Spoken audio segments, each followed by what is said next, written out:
Hello everyone and welcome to another session of Excel training with my class advisor. Match function is designed only for one purpose, to find the position of an item in a range.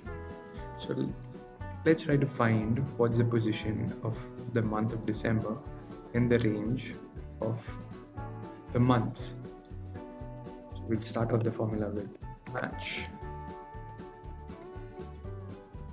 We'll enter the lookup value, so it can either be the cell number or we can type it down to December.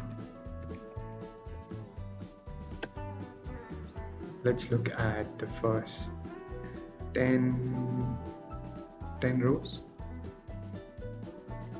and then we mention the match type.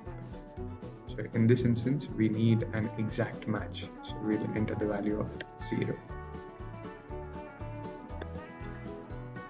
So the month December is on the 6th row of this particular range. Let's see if it really works.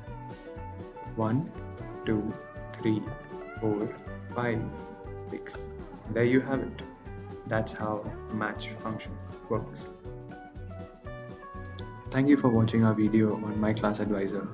Do share your feedback, or if you would like us to build a video that will help you learn something new, put it in the comments below. If you think this video was helpful, do like and share with your family, colleagues and friends. For more videos like these, do subscribe to our channel by hitting the bell icon below.